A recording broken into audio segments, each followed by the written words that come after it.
Hi, I'm Jorge Antonio Vallejos, and you're watching BlackCoffeePoet.com and the Black Coffee Poet YouTube channel. I am the Black Coffee Poet.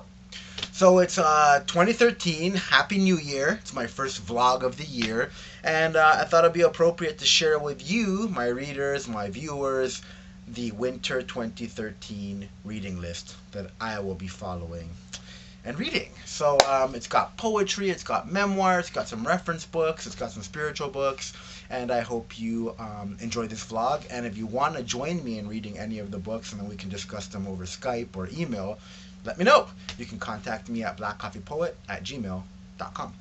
Anyways, let's start with poetry because that's what, the website is mainly about. Although I, always talk about politics and include that in the poetry. These are in no order, so let's start with this.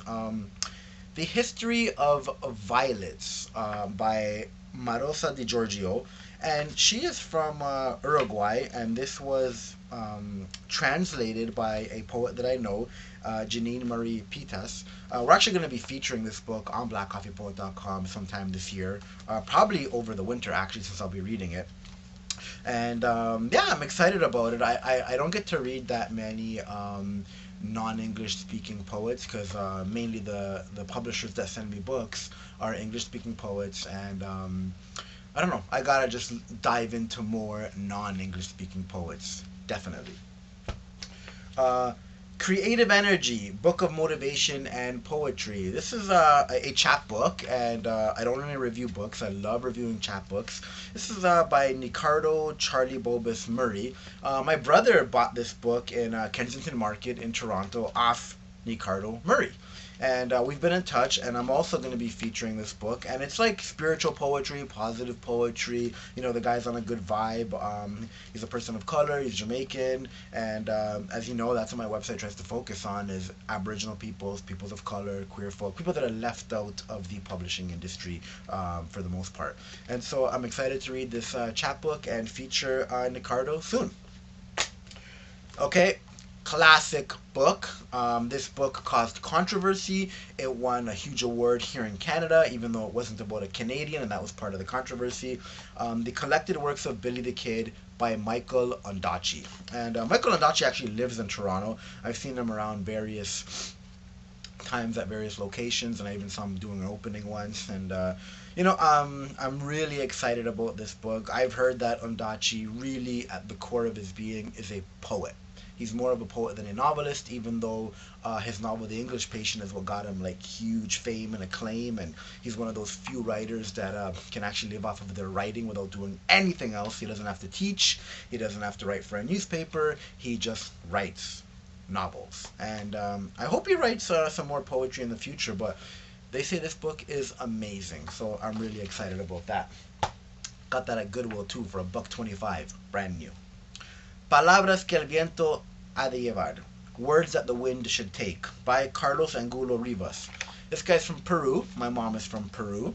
The book is both in English and Spanish. That's cool. And I'm in touch with Carlos, so I'll be, doing a week on him also. So that's pretty exciting. So I am going to be reading another Spanish-speaking poet from South America, which is totally cool, which my roots go back to, some of my roots. And yeah, there's a really cool picture here. It looks like something from the Nazca lines in Peru. Anyways, I'm really excited about that book. Bending the Continuum by Dane Swan. I'll put a link up to a radio interview that I did with Dane on One Voice Radio, and that was we were interviewed by Malaika Iwari, and the three of us, because Malaika is a spoken word poet, Dane is a book poet like myself, we read poetry, and it was all like social justice type of stuff. I've already read the book. I'm going to reread it. I just read it. I did read it after December 21st, so I have read it in winter 2013, and I like it. I'm going to be reviewing this book also, so that's pretty cool. I've already taped Dane. I've already took photos of him. I just got to send him questions and write the review. It's a great book. Beyond the Boring by Julie Bowden. This is English. I've got a friend who lives in, I believe it's Birmingham, and she's doing university there, and she sends me books once in a while. So that's pretty cool. I'm getting some international stuff. I'm excited about this. She also sent me Queer Ink 1 and 2, work by queer poets. I forgot from where, but it's all UK based, so that's cool. I'm not sure I'll be reviewing these, but I might. But I'm definitely gonna enjoy reading them. In small, no, small, The Small Words in My Body by Karen Connolly. Karen Connolly is a big writer here in Canada. She's more known for her memoirs, although she has won big awards for her poetry. And I found this in a bin. It's a little bit dirty. You can see here there's like some black stuff. It's a little bit bent up also. But the point is that I can still read the book. The cool thing about Karen Connolly is that we are Facebook friends. I am Black Coffee Poet on Facebook if you want to friend me. And she noticed some stuff I did around December 6th and showing that December 6th excludes women of color, Aboriginal women, disabled women, sex workers, trans women. The list goes on and on. And she like started sharing my work and was really impressed and commented. So hopefully I'll be developing a relationship, a friendship with Karen Connolly. We'll see what happens. But I am looking forward to reading her book. One of her many books. Beautiful Razor, Love Poems and Other Lies by Al Hunter, published by Kigadons Press. Al is Aboriginal. He's Ojibwe from Rainy River First Nation in Northern Ontario. And pretty cool. He's holding a sword at the back here. Anyways, these are like, I don't know, love poems, and I just love the cover. He's like, there's a river there, and just beautiful scenery and trees, and he's smoking something. Anyways, and Al, he got his publisher to contact me, and they said, hey, Al wants you to review his book, and I was like, okay, cool. And as I said, like the website, the focus is Aboriginal folk, people of color, etc. And I'm just excited, and I hope everything inside is as beautiful as the outside. And I'm sure it is, because there's really nice quotes at the back here from Juan Felipe Herrera, which is a poet from California, and Richard Wagamis, who's a great writer and poet, novelist. So I'm excited. Beautiful Razor. All right. Fireweed, the fat issue. And Fireweed is a feminist journal that no longer exists, sadly. Shame on the Canadian Council for the Arts and all them people that stopped funding Fireweed. Boo! Anyways, I've already reviewed a mixed race issue of Fireweed. You can look that up. It was amazing. I read other issues of Fireweed. And we're doing a week coming up on fat phobia. I recently got a fat phobic comment directed at me on my website. I didn't publish it, but it brought me back to a lot of times in my life where I've had to deal with fat phobia, and I know that fatness is something that a lot of people have to deal with. Many people embrace it, many people push it away, and this is a fat phobic culture, so I'm going to be doing a week around fat phobia. And it seems that this book is celebrating fatness, which is beautiful, and yeah, we're going to be doing a review, interviews with people, a round table around fat phobia, and also celebrating fatness. And this will be the book that is reviewed that week. I won't be reviewing it, but I am reading it myself. It's got some poetry in it. It's got memoir in it. It's it's a journal, right? So it's got different writing in it. But Fireweed never fails to impress me. So I'm happy. Let's move on to novels. I'm not a big novel guy. I am actually more into short stories. But there's a couple of novels that I've been wanting to read for a while. In particular, The Godfather. I've seen the film 15 times. I love the film. I love to do a Marlon Brando impersonation. Books, they say, are always better than the film. I don't know how you're going to top the film. Like, The Godfather is amazing. Actually, it's fucking amazing. But, you never know. Mario Puzo just might blow me away. We'll see what happens. But I'm excited about reading The Godfather. And it'll probably, take me more in depth, you know what I mean? And my favorite character, actually, in The Godfather is someone that doesn't get a lot of, that much attention as I would like, Clemenza. Back to fatness, he's this fat guy, and he's, funny and charismatic, but he'll kill your ass, and I like that. So if I ever have a son, if I ever have children, or many children, or whatever, I'd like to name one of my sons Clemenza. So I'd like to see more of a background of Clemenza, and that'll be cool. Hopefully, I'll get that in this book. Um, Affliction by Russell Banks, which was also turned into a film. But I read an interview with Russell Banks in Writers and Company Volume 1 by Eleanor Wachtel. Eleanor Wachtel is a radio journalist for the CBC. She has probably the best book show in Canada. And in Volume 1, she interviewed Russell Banks. And I was like, this guy is good. And they talked about Affliction. And I said to myself, I'm going to see Affliction one day at Goodwill. And I did, 2 days ago, and I bought it for $1.25, and it's basically brand new. So, and there's like snow on the cover. It's like meant to be read in the winter, and this is the time. So I'll be reading Affliction. The Street by Mordecai Rickler. Now, this is not a novel. It's a mixture of short stories and memoir. I am a memoirist. I have 4 memoir essays published. Most recently in the Yellow Medicine Review, fall 2012. Check it. The video is up on this site. It's called The Streets Are Talking, and I read the memoir essay that was published. Anyways, I read Son of a Smaller Hero by Mordecai Rickler, and I love that book. So, as I said, I'm not really into novels, so I've kind of stayed away from Mordecai Rickler's novels, because, like, they're pretty big and fat.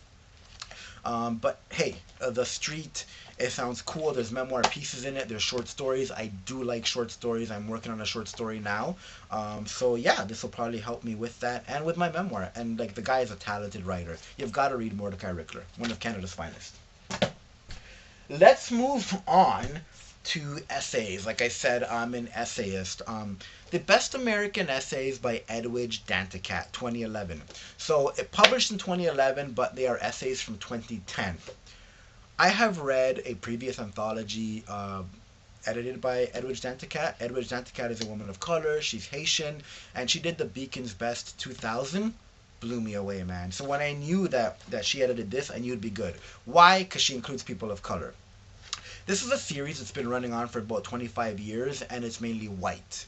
You know, it started in like the early 80s or something like that. And they don't have enough people of color, barely any Native Americans and the Aboriginal folk in their series. So I knew that when Edwidge Danticat was going to put this together, there would be really good things. I've read gorgeous essays on, you know, this Muslim woman, and she wrote about the ritual when Muslims die, you bathe them, and she talks about bathing a relative and with other women, obviously, at the funeral home, and I was like, wow. Carol Phillips writes an essay about racism in London, England, and relates it to Othello and how he was an outcast in that play by Shakespeare. I read an essay talking about the Atlanta murders and sexual abuse and stuff. Like, just this anthology keeps pushing and pushing. Christopher Hitchens is in this book talking about cancer, and I'm just like blown away. Awesome anthology, Edwidge Danticat. And just to bring it back to a little bit to Black Coffee Poet, at the back of the book there are essays that didn't make the anthology. A whole list of them. I'm not in that. I was always wishing that I would get in this book and that they'd choose my essay, because I was published in the Kenyan Review in 2010, and I was like, I hope they pick my essay, blah, blah. They didn't. But there's a section here called Notable Special Issues of 2010, and yeah! Guess what they got here? The issue that I'm in. The Kenyan Review, work by North American Indigenous authors, guest edited by Simon Ortiz Winter. Woo! Yeah!